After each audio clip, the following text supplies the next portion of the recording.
다른 제자들이 부활하신 예수님을 보았다고 하자 도마는 다짜고짜 자기의 손가락으로 예수님의 창자국과 못자국에 넣어보지 않고는 절대 믿지 않을 것이라고 선언을 합니다. 너무나 기가 막히고 엉뚱한 발상이라서 다른 제자들에게 놀림을 당했을지도 모릅니다. 도마의 이 엉뚱한 발상에 예수님은 장단을 맞춰주십니다. 자신의 윗도리를 걷어 올리시고 세마포 같은 피부를 드러내시며 도마에게 말씀하십니다. 도마야, 너는 내가 죽으러 갈 때에 같이 죽으러 가자고 큰 소리 쳤잖아. 그런데 베드로보다 더 빨리 도망갔더구나. 이제 지금 네가 그 큰 소리 칠 때에 뻗었던 그 손가락으로 나의 옆구리 창 구멍과 손과 발의 구멍에 넣어보고 그것을 믿으라. 그리고 믿음을 가지라. 고 말씀하십니다. 예수님이 부활하신 자신을 못 믿는 도마를 꾸짖으시기 위해서 그런 것이 아니라 부활은 만질 수 있을 만큼 확실한 것이라는 것을 들려주고 싶으신 것입니다. 그래서 실정적으로 실체적으로 도마의 장단에 맞춰주신 겁니다. 사실은 도마가 그 정답을 맞춘 것이었습니다. 여기서 우리는 예수님의 부활이 앞서 언급한 다른 사람들의 부활과 다른 점이 있다는 것을 발견해내야 합니다. 뭐냐면 첫째는 다른 사람들은 죽었다가 살아났는데 다시 죽었어요. 일시적인 부활인 거죠. 이것을 소생이라고 합니다. 헬라어는 아나스타시스, 다시 일어나다라는 뜻을 가지고 있죠. 이 사람들은 다시 죽었습니다.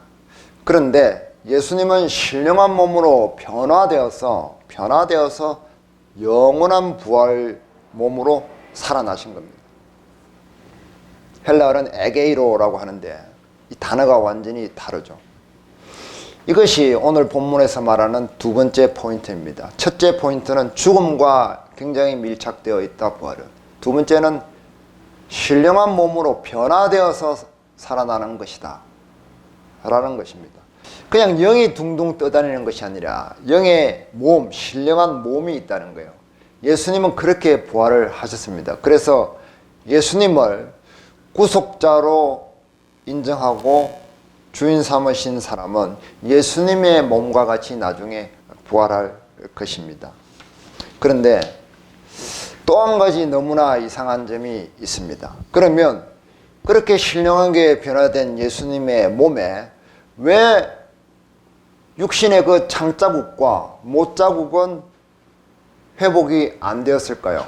왜 우윳빛같이 광채가 나는 예수님의 피부에 시커먼 동굴처럼 구멍이 뻥뻥 뚫려져 있었을까요?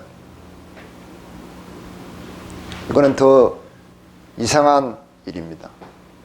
그 실마리는 우리는 사도 바울에게서 찾을 수가 있습니다. 갈라디아서 6장 17절을 보겠습니다. 이후로는 누구든지 나를 괴롭게 하지 말라. 내가 예수의 흔적을 지니고 있노라. 사도 바울이 자기 몸에 예수의 흔적을 가지고 있다고 합니다. 이 흔적은 무엇을 이야기합니까?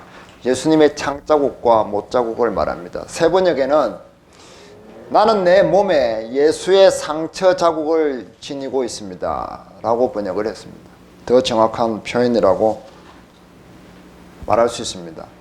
예수님의 상처는 세상의 모든 죄인들의 죄값을 지불하고 공의로우신 하나님께 받으신 사랑의 영수증입니다. 영원한 사랑이었기 때문에 그 흔적도 영원해야만 합니다. 그래서 그 영원하고 신령한 몸에서 지워질 수가 없었던 이유입니다. 예수님의 신령한 몸에 있는 그 상처는 하나님 나라의 영원한 하나님 나라의 가장 고귀한 표상입니다. 그것보다 더 거룩하고 더 영광스럽고 더 부드럽고 더 향기롭고 더 사랑스러운 것은 어디에도 없습니다. 그 상처는 극도로 혐오스러운 이 죄악된 죄와 최고로 거룩한 하나님의 세계가 교차하는 유일한 지점입니다. 그 지점을 통하지 않고는 어느 누구도 거룩한 세계를 들어갈 방법이 결단코 없습니다. 그래서 바울은 그 상처를 사랑했고 자기 몸에도 그 흔적이 새겨지는 것을 주저하지 않았습니다. 사랑받는 종이 귀에 구멍을 뚫어서 주인에게 그 정표로 삼는 것처럼 말입니다. 그것은 신비에 새겨진, 그리고 자기의 몸에 새겨진 영원한 할례였습니다. 그래서 그는 예수님처럼 죄악된 인간들에게 매를 맞았지만 그들에게 복음으로 다가갈 수 있었습니다. 죄악된 인간들이, 허망무도한 사람들이 자기를 감옥에 가두어 버렸지만 그들을 죄에서 해방시키기 위해서 평생 애를 쓸 수 있었습니다. 예수님의 창자국에 또 못자국에 손가락을 넣었던 도마는 어땠습니까? 도마 행전에 의하면 도마는 인도로 갔습니다. 그리고 예수님처럼 자기 온몸으로 그 이교도들을 끌어안고 사랑하다가 그들에게 죽음을 당하고 거기서 순교를 했습니다. 우리 영혼이 부활했다는 증거를 삼을 수 있는 가장 확실한 방법은 도마처럼 예수님의 못자국과 창자국을 만지고 손가락을 넣어보는 그 감각으로 살아가는 것입니다. 예수님의 부활에 참여한 사람은 예수님의 상처와 밀접한 관계를 맺고 있다는 말입니다. 그 상처가 어떠함을 알아가는 가운데 이 죄악된 세상 속에서 어떻게 낙심하지 않는가, 어떻게 견디어내는가, 어떻게 절망하지 않는가, 어떻게 소망하며 사는가에 대해서 답하는 사람입니다. 세상에서 억울한 일을 당했을 때 예수님의 그 상처는 나의 변호사가 됩니다. 누군가 나에게 비수를 꽂는 말을 할 때 그 예수님의 상처는 나의 방패가 됩니다. 많은 고난과 어려움이 닥쳐올 때 예수님의 그 상처는 나의 피난처가 되고, 누군가 나에게 화를 낼 때 예수님의 그 상처는 사랑의 노래가 됩니다.